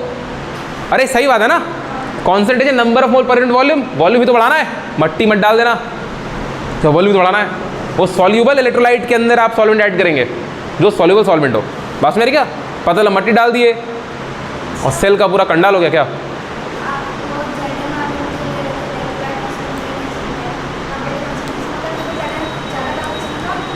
हाँ, अरे देखो इलेक्ट्रोलाइट का मतलब हम लोग क्यों यूज करते हैं ना, आपको बस बताई गई है कि बेसिकली आपको मतलब सिर्फ जिंक के आयन से होता है, बस मेरे क्या, इसमें जिंक का आयन अगर ज़्यादा है, इसमें जिंक का आयन अगर कम है तो काम करेगा सर। आयन की संख्या अगर पर यूनिट वॉल्यूम आयन की संख्या अगर बराबर है तो काम नहीं करेगा, बस मेरे क्या मतलब ऑब्वियसली जब आप मेटल सेम लिए हो तब की बात कर रहे हैं, ठीक है, तो काम नहीं करेगा, है ना। और आप एक स्टैंडर्ड गैल्वेनिक सेल में क्या देख रहे होते हैं कि वहां पे इलेक्ट्रोलाइट में आयंस का कॉन्सेंट्रेशन सेम होगा तो भी काम करता है, क्योंकि इलेक्ट्रोड अलग अलग मेटल के होते हैं। तभी तो स्टैंडर्ड डैनियल सेल में क्या है, अरे Zn++ और कॉपर जो प्लस है ना, Zn++ और वो दोनों क्या होते हैं, सेम कॉन्सेंट्रेशन प्रेजेंट होता है, 1 मोलर 1 मोलर। लेकिन हम क्या बोल रहे हैं, आपको यहाँ पे कॉन्सेंट्रेशन ही बदल देना है बस मेरे क्या। और कॉन्सेंट्रेशन सेल क्या करेगा, काम करेगा। किसमें, कि उसमें किसमें, अच्छा अच्छा अच्छा अच्छा, अरे बाप रे पाप पड़ेगा।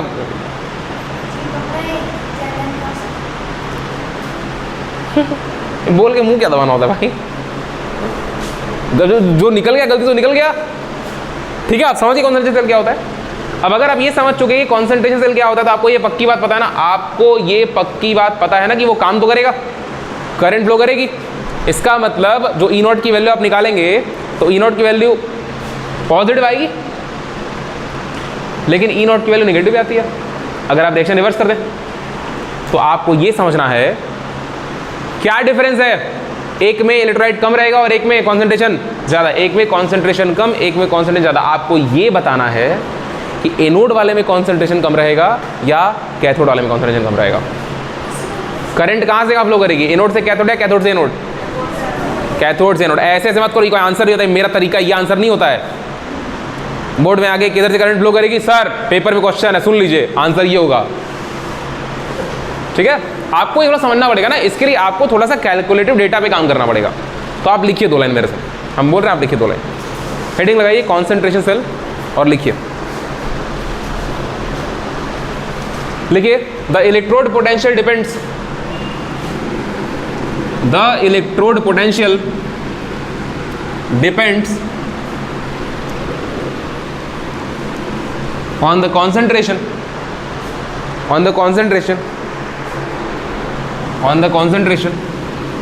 of the ions used, on the concentration of the ions used। क्या ये सही बात है? किसी भी सेल का इलेक्ट्रोड पोटेंशियल उसके आयन के कॉन्सेंट्रेशन पे डिपेंड करता है कि नहीं करता? जल्दी बताइए। नहीं करता है? कहाँ करता है, कैसे, कहाँ करता है, प्रूफ दीजिए मेरे को। हाँ खुद से ले लीजिए। दोबारा से इलेक्ट्रोकेमिस्ट्री पढ़ाएंगे हम? हाँ तो वो भी हम पढ़ा दिए जो पूछे अभी हम। इस बात का मेरे को प्रूफ दो कि इलेक्ट्रोड पोटेंशियल जो होता है वो कॉन्सेंट्रेशन पे डिपेंड करता है। प्रिया पटेल ये नहीं बताना, बोलो मुखार बिंदु का प्रयोग करिए, अपने मुंह से फूल झाड़िए, बताइए कैसे करता है, प्रूफ दो। ये प्रूफ नहीं है, मेरे को मैथमेटिकल प्रूफ चाहिए।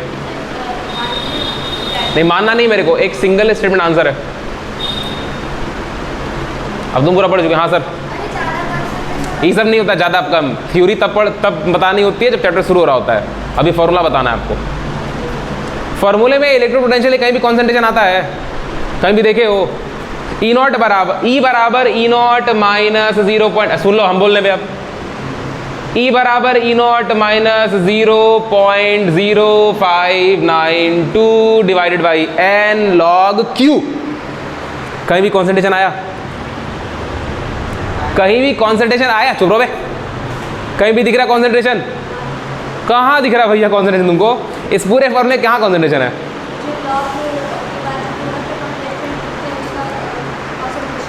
हम तो क्यों बोले हैं,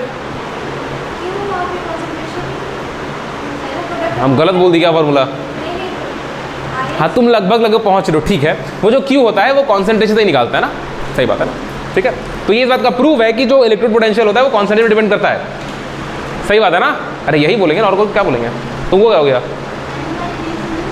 n/v से, n/v कहाँ है भाई बेटा? इलेक्ट्रोड पोटेंशियल वहाँ कहाँ आ रहा है? इलेक्ट्रोड पोटेंशियल कैसे रिलेट करोगे n/v से? हमको ई का रिलेशन चाहिए ना, हम पूछे ना कि इलेक्ट्रोड पोटेंशियल कैसे डिपेंड करता है कॉन्सेंट्रेशन पे, इस बात का प्रूफ चाहिए। तो n/v तो कॉन्सेंट्रेशन है, कॉन्सेंट्रेशन कम ज़्यादा नंबर ऑफ मोल से तो हो जाएगा, लेकिन कॉन्सेंट्रेशन कम होने से इलेक्ट्रोड पोटेंशियल का वेरिएशन कहाँ दिख रहा है, बस में आ गया हम क्या बोल रहे हैं। ठीक है, चलिए आगे लिखिए, आगे लिखिए। therefore different concentrations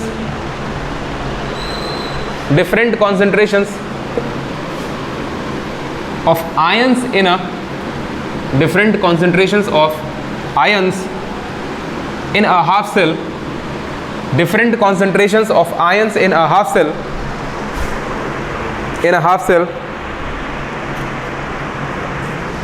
result in different half cell potentials,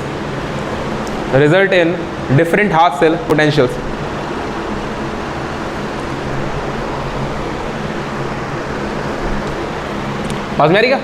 अगर आप हाफ सेल और हाफ सेल बनाएंगे और दोनों केस में कॉन्सेंट्रेशन अलग अलग कर देंगे, जो भी आपको हम समझा रहे थे, एनोडिक हाफ सेल और कैथोडिक हाफ सेल, बात समझ आ रही है? AHC और CHC, दोनों केस में अगर आप कॉन्सेंट्रेशन इलेक्ट्रोलाइट का अलग अलग रखते हैं, बाकी सब सेम रखें, तो उस केस में दोनों का इलेक्ट्रोड पोटेंशियल अलग अलग हो जाएगा। क्योंकि हाफ सेल के लिए भी तो आप नस्ट इक्वेशन लगा सकते हैं ना, लगाते हैं ना, ठीक है। तो हाफ सेल के लिए अगर आप नस्ट इक्वेशन लगाएंगे, दोनों का E0 मतलब E नॉट नहीं बोल रहे, E बोल रहे, E अलग अलग आ जाएगा।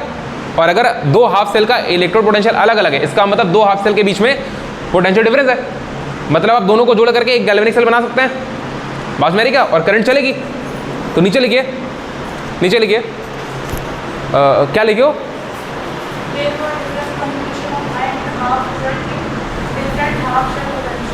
फुल स्टॉप लगाइए। This can be used to construct a concentration cell, this can be used to construct a concentration cell. Concentration cell को आप बेसिकली हाईलाइट कर लेंगे। This can be used to construct a concentration cell in which electrodes are of same species,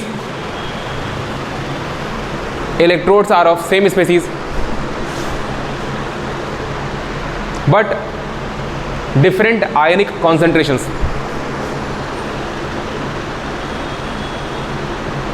different ionic concentrations. हो गया क्या? Full stop लगाइए, नीचे लिखिए, concentration cell is also a galvanic cell, concentration cell is also a galvanic cell.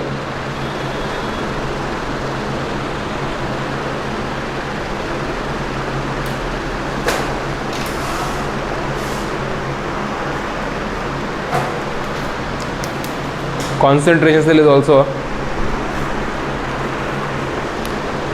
galvanic cell। हो गया क्या? देखो हम तुमको एक बात समझाते हैं। अगर आप एक काम करेंगे, आप क्या करेंगे, अगर आप उसका सेल का कंप्लीट रिएक्शन लिख पाए, अगर आप सेल का कंप्लीट रिएक्शन लिख पाएंगे, तो उसके बाद ना एक फॉर्मूला यूज़ किया जाएगा, E is equal to E0 minus 0.0952, अरे यार क्या लिख रहे हैं हम, 592 अपॉन में n इंटू लॉग क्यू। मान लीजिए आप दो अलग अलग कॉन्सेंट्रेशन से यूज़ किए, एक में जो जिंक सॉलिड था वो डिसोसिएट हो रहा था Zn++ में, और दूसरे वाले में Zn++ डिपॉजिट हो रहा था जिंक सॉलिड बन के। यही होता है ना, एक में आयन में डिसोसिएट होता है और एक में जो आयन ऑलरेडी प्रेजेंट होता है वो सॉलिड बन के चिपक रहा होता है मेटालिक इलेक्ट्रोड पे, ठीक है। तो अगर मान लीजिए जिंक का केस दे रखे हैं, तो मेरी बात समझो, जो तुम सेल का स्टैंडर्ड इलेक्ट्रोड पोटेंशियल निकालोगे वो देखो कितना आएगा, वो आएगा जब जिंक प्लस प्लस किस में कन्वर्ट होगा, जिंक में। ये ऑक्सीडेशन रिडक्शन हो रहा है, ये रिडक्शन हो रहा है, नहीं हो रहा है क्या, ये रिडक्शन हो रहा है। तो अच्छा, अगर मान लो हम तुमसे बोले कि Zn++ जो होता है वो जिंक में कन्वर्ट हो रहा है और एक तरफ जिंक कन्वर्ट हो रहा है Zn++ में, तो दोनों का मतलब हम ये कहना चाह रहे हैं कि दोनों का इसका ये क्या हो रहा है, ये ऑक्सीडेशन रिडक्शन हो रहा है, रिडक्शन हो रहा है ना। तो इसका SRP वैल्यू मान लो x है, पॉजिटिव होगा, और ये भी सेम रिएक्शन है, बस रिवर्स हो रहा है। तो इसका SOP वैल्यू क्या हो जाएगा, प्लस हो जाएगा, मतलब X ही बनेगा, ये बनेगा ना। आप देखिए मेरे बात को, आप जब दोनों का SRP लिखते हैं, आप सेल का पोटेंशियल कैसे निकालते हैं? स्टैंडर्ड केस में क्या होगा, स्टैंडर्ड केस में क्या होगा, हम स्टैंडर्ड पोटेंशियल निकाल रहे हैं, स्टैंडर्ड केस में कॉन्सेंट्रेशन बराबर रहा होगा। अभी हम डिस्कस कर रहे थे वही चीज़ ना स्टार्टिंग में, कि अगर आप एक स्टैंडर्ड सेल बनाते हैं इन्हीं दोनों इलेक्ट्रोलाइट का लेकर के, तो जिसमें कि सेम जिंक है, इलेक्ट्रोलाइट भी सेम है और कॉन्सेंट्रेशन भी अगर सेम है, तो उस केस में पोटेंशियल जीरो आएगा। क्यों जीरो आएगा? क्योंकि जो इधर का पोटेंशियल वो इधर का पोटेंशियल बात में आएगा। तो इसको आप कैसे लिखेंगे, ये ऑक्सीडेशन हाफ सेल का पोटेंशियल होगा या रिडक्शन हाफ सेल का होगा? ये रिडक्शन हाफ सेल का होगा क्योंकि रिडक्शन हो रहा है, और माइनस ऑक्सीडेशन हाफ सेल का पोटेंशियल करते हैं। बात मेरी क्या ये दोनों वैल्यूज मैग्नीट्यूड में बराबर होंगी ना? इसका 5 वोल्ट, इसका -5 वोल्ट, क्योंकि सब कुछ सेम ही तो है। जिंक से 2 इलेक्ट्रॉन निकालने में आपको 2 जूल एनर्जी लेनी पड़ रही है, तो 2 इलेक्ट्रॉन डालने के लिए 2 जूल बोलेगा।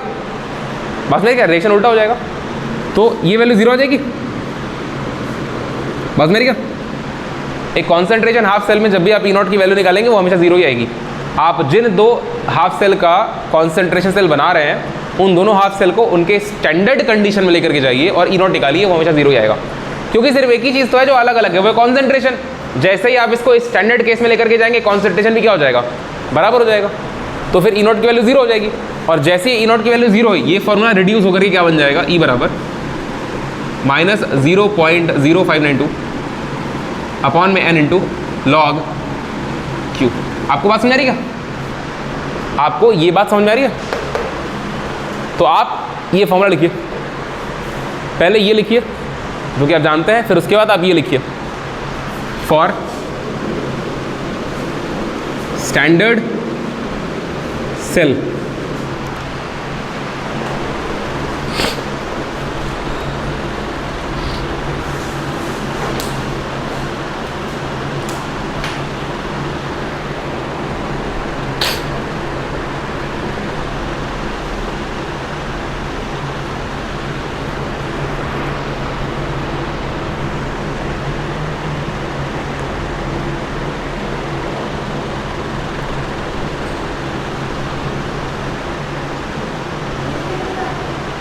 क्या,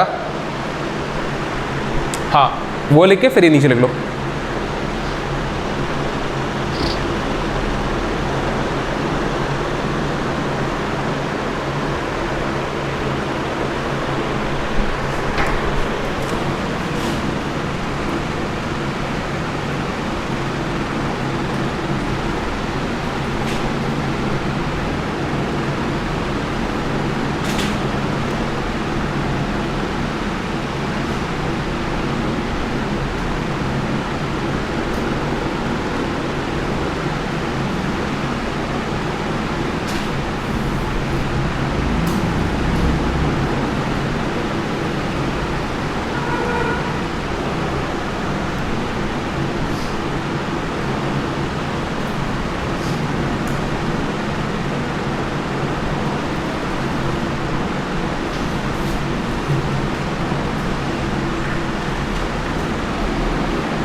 हो गया?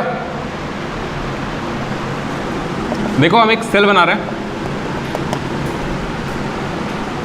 जिसके अंदर जो दोनों के दोनों इलेक्ट्रोड है ना, आप ऐसा कंसिडर कर लीजिए दोनों जिंक है ना, लेट अस कंसिडर कि दोनों जो इलेक्ट्रोड है वो जिंक हैं, और इसके अंदर ये जो डॉटेड आपको डॉट डॉट डॉट दिखाई दे रहा है ना, ये सारे के सारे Zn++ आयन ऐसा आप कंसिडर कर लीजिए, ठीक है।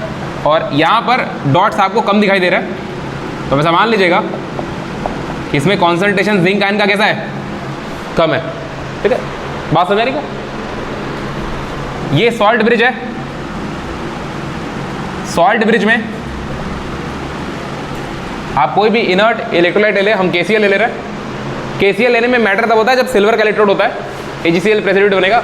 बात मेरी का प्रेसिपिटेट वाले भी कुछ तरीके होते हैं कि कब का प्रेसिपिटेट बनता है, वो आपको हम लास्ट क्लास में लिखवा देंगे कुछ फैक्ट्स इस चैप्टर के बारे में। प्लेटिनम की कोई भी कंडक्टिंग वायर ले लो जिससे करंट फ्लो कर पाए, कोई दिक्कत नहीं है, इतना सा आप जानते हैं। ये भी आपका जिंक की रॉड है, ये भी आपका जिंक की रॉड है, ठीक है। यहाँ पे कॉन्सेंट्रेशन कम है, यहाँ पे कॉन्सेंट्रेशन ज़्यादा है। इस कॉन्सेंट्रेशन को आप M1 बोल ले, इस कॉन्सेंट्रेशन को आप M2 बोल ले, और M1 is less than M2 बोल ले आप। बाकी सब सेम है ना, बाकी सब सेम है। हम क्या बोल रहे हैं, क्या आप मेरे को बताइए कि क्या इस केस में एनोड से कैथोड इलेक्ट्रॉन फ्लो करेगा? मतलब एनोड कैथोड अभी नहीं बोल रहे हैं, अभी ये डिसाइड नहीं कर रहे कौन सा एनोड है कौन सा कैथोड है, क्योंकि एनोड उसको बोलता है जहाँ से इलेक्ट्रॉन आता है। सही बात है ना, एनोड से इलेक्ट्रॉन कैथोड की तरफ आता है। अभी आपसे ये पूछ रहे हैं कि बताइए किधर से इलेक्ट्रॉन किधर मूव करेगा और क्यों मूव करेगा। आपको हम हिंट देते हैं, आप क्लास 11 इक्विलिब्रियम चैप्टर में है ना ली कैटेलर प्रिंसिपल पढ़े हुए हैं। यहाँ पर ली कैटेलर प्रिंसिपल के हिसाब से आप जज कर पाएंगे चीज़ों को।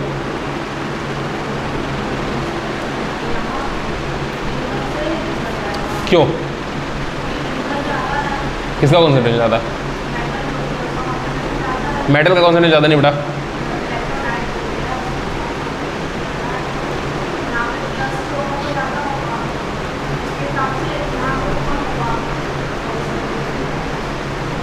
तो इसमें ली कैटेलर प्रिंसिपल का यूज़ कहाँ पे होगा?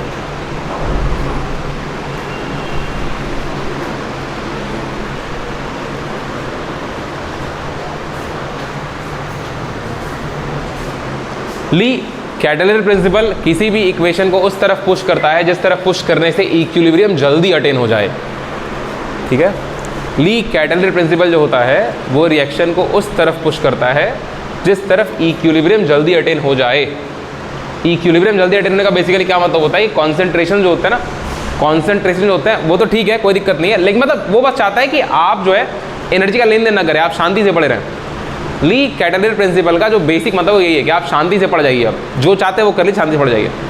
यहाँ पे आयंस कम है, यहाँ पे आयंस ज़्यादा है, यहाँ पे आयंस कम है, यहाँ पे आयंस ज़्यादा है, तो ली कैटेलर प्रिंसिपल के हिसाब से दो बातें हो सकती हैं। एक तो या तो यहाँ से आयन निकल के यहाँ डाल दो, ठीक है, और दूसरा या फिर यहाँ पे आयन कैसे भी पैदा करो, मेरे को नहीं पता। बात में आ रही क्या? ये है ली कैटेलर का प्रिंसिपल। ली कैटेलर का प्रिंसिपल ये बोलता है कि हमेशा उसके हिसाब से हमेशा इलेक्ट्रॉन मतलब हमेशा रिएक्शन उधर प्रोसीड करेगा, हमेशा रिएक्शन उस डायरेक्शन में प्रोसीड करेगा जिस डायरेक्शन में जाने से इक्विलिब्रियम जल्दी अटेन हो जाएगा। तो इसके हिसाब से तो रिएक्शन का जो डायरेक्शन होगा वो क्या हो जाएगा कि सर ठीक है इधर ज़्यादा आयंस है, इधर कम आयंस है, तो इधर आपको ज़्यादा आयन पैदा करना पड़ेगा, इधर कम आयन करना पड़ेगा पैदा। एक रिएक्शन का डायरेक्शन पूछा जाता है इस टॉपिक के अंदर कि रिएक्शन का डायरेक्शन किधर होगा, डाइल्यूट सॉल्यूशन से कॉन्सेंट्रेटेड सॉल्यूशन की तरफ रिएक्शन का डायरेक्शन होगा या फिर कॉन्सेंट्रेटेड सॉल्यूशन से डाइल्यूट की तरफ होगा। सोचिए 1 मिनट के लिए और आंसर दीजिए हमको। आपको समझना पड़ेगा रिएक्शन का डायरेक्शन क्या होता है। रिएक्शन का डायरेक्शन डाइल्यूट से कॉन्सेंट्रेट की तरफ होगा या कॉन्सेंट्रेट डाइल्यूट की तरफ होगा।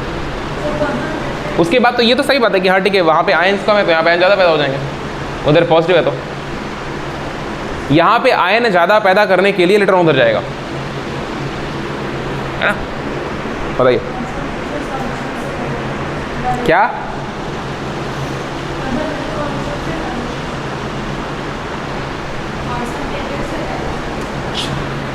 कॉन्सेंट्रेटेड से डाइल्यूशन की तरफ रिएक्शन होगा।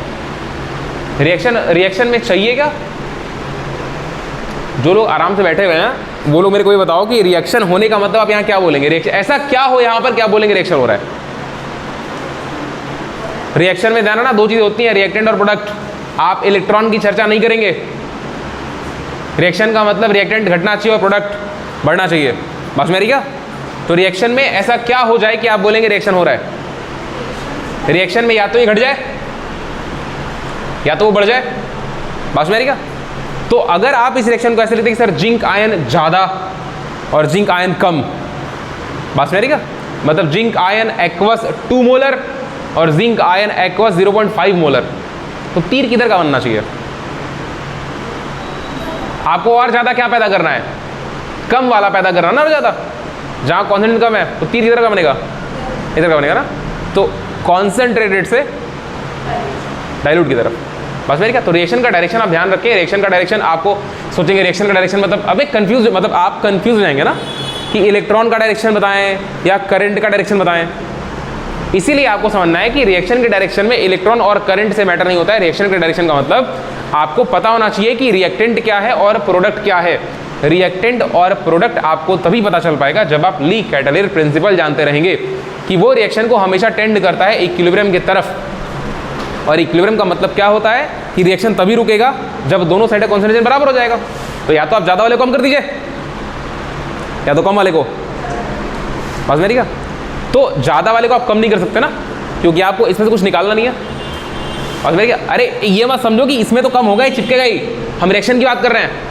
एक रिएक्शन है जहाँ पर आपके पास जिंक का आयन ज़्यादा है, कैसे कम करोगे? हाथ थोड़े निकालोगे उसको। हम रिएक्शन की बात कर रहे हैं, हम सेल की बात नहीं कर रहे हैं। ठीक है, आपको हम रिएक्शन बता रहे हैं, रिएक्शन का डायरेक्शन कैसे निकालेंगे आप। तो बस आप देख लीजिए क्या कौन चीज़ ज़्यादा बढ़ रही है, ठीक है, और कौन चीज़ घट रही है। जो चीज़ घटेगी वो क्या हो जाएगी? रिएक्टेंट हो जाएगी। अरे किसी भी रिएक्शन में रिएक्टेंट की मात्रा घट रही होती है ना, और प्रोडक्ट की भी घट रही होती है। ठीक है, रिएक्टेंट की मात्रा घट रही होती है और प्रोडक्ट की बढ़ रही होती है। ठीक है, तो ये आपका क्या हो जाएगा? प्रोडक्ट हो जाएगा। इसकी मात्रा बढ़ानी है आपको, इसकी घटानी है। सही बात है ना? तो कॉन्सेंट्रेटेड से, ठीक है। तो आप एक बात लिखिए सिर्फ, उसके बाद आपको हम थोड़ा सा और बात क्लियर कर देते हैं।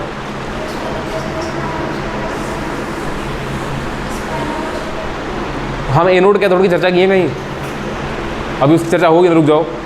लिखिए, the reduction should occur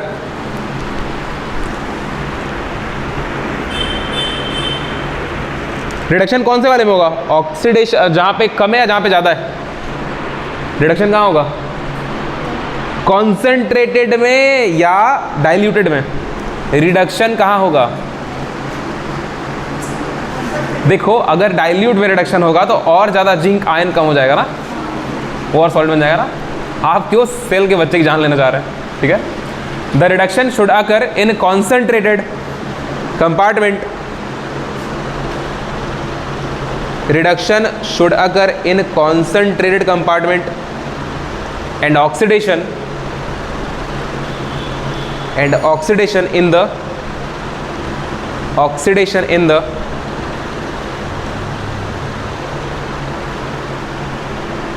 more dilute side। कुछ भी लिख लो, diluted compartment लिख लो या more dilute side।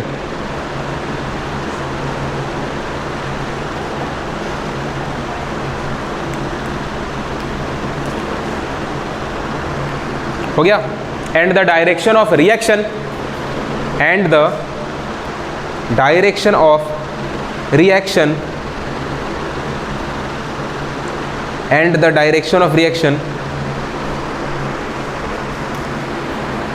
is from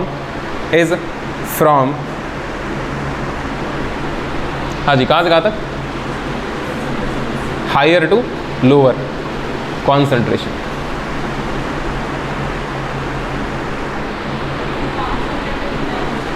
क्या बेटा?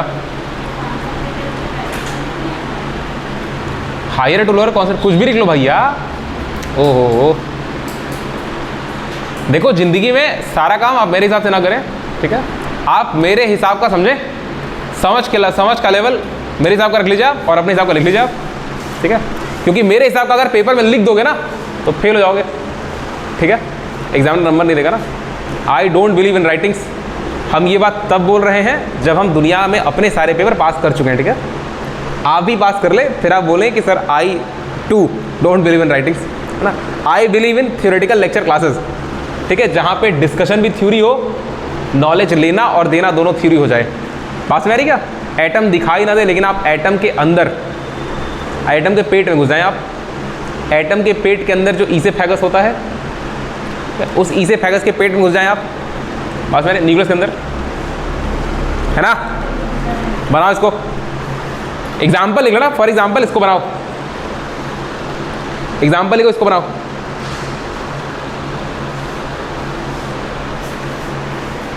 देखिए मेरी बात समझिए, आपको हम ये जो डाइल्यूट और कॉन्सेंट्रेशन लिखवाए ना, रिएक्शन का डायरेक्शन लिखवाए ना, वो क्यों लिखा है आपको पता है?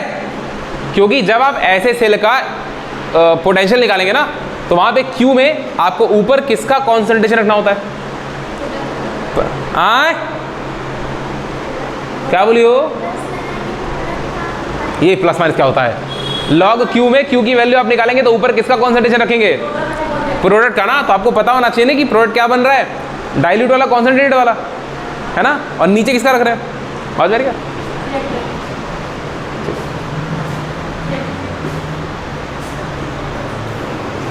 क्या सीजल? सवाल बोलने से पहले उत्तर दे दियो तुम। सवाल बोलने से पहले उत्तर आ जा रहा है, बताओ। रावण ने राम को ललकारा ही नहीं, राम ने तीर मार दी।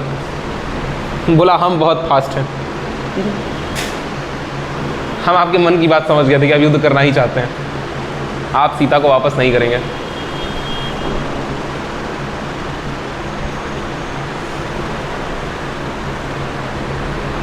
सीता माता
हो गया? ठीक है, बताओ। एक सवाल करो, एक छोटा सवाल लगाएं आप, बस यही। आखिरी बार इसे बना लो क्लास में। बन गया नहीं? आज के बाद आप ये मेरे सामने कभी नहीं बनाएंगे, आप सीधे बोर्ड में बनाएंगे। क्या क्यों? जनरली तो यही पढ़ाते रहे हैं, हैप्पी नहीं बनाना है। अरे यार, हाँ जी, एक सवाल लिखिए, क्वेश्चन लिखिए। है देखो, या तो ऐसे बोला करो कि हमको सुनाई ना दे, या तो जोर से बोला करो कि हम सुन पाए कि बात किसके बारे में चल रहा है।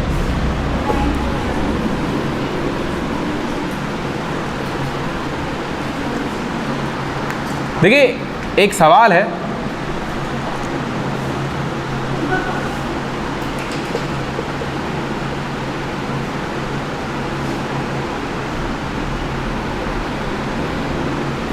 चलिए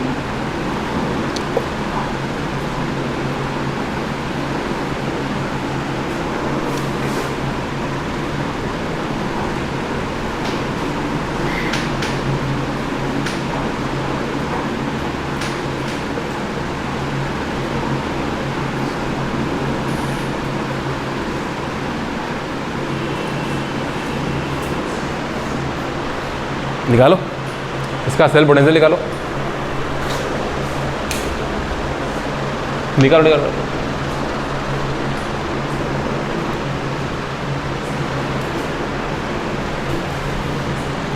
क्या हो गया?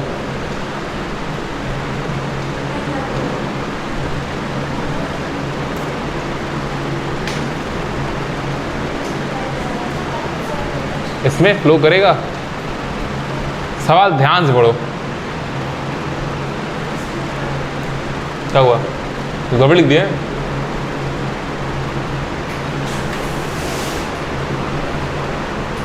गड़बड़ लिख दिया है। Zn सॉलिड, अरे बोलो ना, कॉन्सेंट्रेशन सेम दे दिए हैं हम। ओहो, अरे अरे भाई 1.0 कर लो इसको। सही, बस सेम कॉन्सेंट्रेशन तो फ्लो ही नहीं करेगा। सही बात है। चलो लगाओ सवाल, लगाइए, निकालिए और देखिए कि जो सेल का पोटेंशियल आ रहा है वो पॉजिटिव आ रहा है या निगेटिव आ रहा है।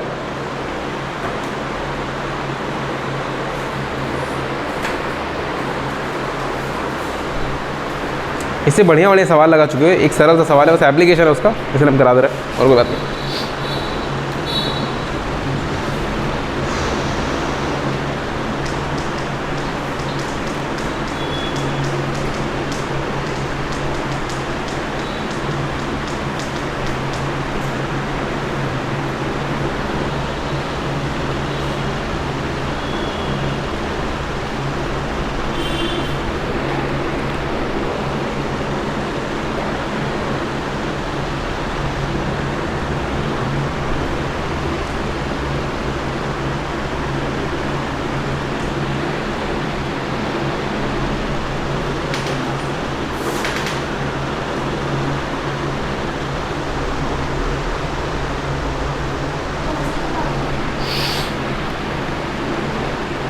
पॉजिटिव आ रहा है, इसका मतलब कि ये जो रिप्रेजेंटेशन है सही है ना।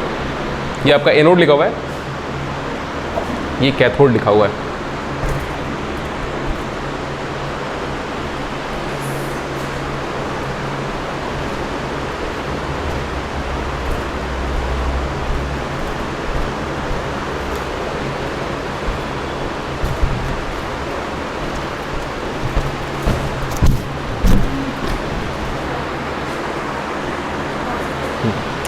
ठीक है जी, आप दोनों हाफ सेल रिएक्शन को लिखेंगे। जिंक सॉलिड ये इक्विलिब्रियम में चला जाएगा Zn++ के साथ और ये 2 इलेक्ट्रॉन रिलीज करेगा। अच्छा, Zn++ का यहाँ पर आप कॉन्सेंट्रेशन लिखते चलिए, नहीं तो फिर आप इसको भी काट देंगे। ये क्या हो रहा है, ये रिडक्शन है, ऑक्सीडेशन है, ये ऑक्सीडेशन है। आप फिर रिडक्शन भी लिखेंगे। ऑक्सीडेशन हाफ सेल का रिएक्शन हो गया, आप रिडक्शन हाफ सेल का लिखेंगे राइट साइड वाला। Zn++, ध्यान रखिएगा इसका कॉन्सेंट्रेशन अलग है, ये 1 मोलर है, ये 2 इलेक्ट्रॉन एक्सेप्ट करेगा और ये भी इक्विलिब्रियम में होगा जिंक सॉलिड के साथ में। आप ओवरऑल सेल रिएक्शन लिखेंगे। आप जब सेल रिएक्शन लिखेंगे तो ये बनेगा, देखो इलेक्ट्रॉन इलेक्ट्रॉन कैंसिल हो जाएगा, जिंक जिंक हटा दीजिए, इधर क्या बचेगा, Zn++ aqueous 1 molar in equilibrium with Zn++ aqueous 0.1 molar. ठीक है, बात मेरी का इन दोनों का इसका इलेक्ट्रोड पोटेंशियल 0 नहीं होगा, आप ध्यान रखिए, क्योंकि कॉन्सेंट्रेशन अलग अलग है ना, कॉन्सेंट्रेशन अलग अलग है। अगर ये कॉन्सेंट्रेशन इक्वल होता तो इलेक्ट्रोड पोटेंशियल 0 होता, रिएक्शन हो नहीं रहा होता। बात मेरी का तो ये हो गया आपका रिएक्शन। इस रिएक्शन से आपको समझ में आता है ये क्या है, रिएक्टेंट, और ये क्या है, प्रोडक्ट। आपको ये दिखाई भी दे रहा होगा कि इधर ज़्यादा कॉन्सेंट्रेशन है तो इधर वाले जिंक डिफ्यूज होकर उधर जाएंगे। रिएक्शन के हिसाब से इसको ऐसे ही बोलेंगे ना कि इधर वाले जिंक आयन डिफ्यूज होकर के इधर जाएंगे, जो भी बीच में कनेक्टिंग ब्रिज होगा उस ब्रिज से डिफ्यूज होकर उधर चले जाएंगे। अगर तुम इस सेल को एक परमिएबल मेम्ब्रेन जोड़ दो, सॉल्यूशन चैप्टर याद आएगा, तो यहाँ से इधर जाएगा या यहाँ से इधर जाएगा, यहाँ से इधर जाएगा।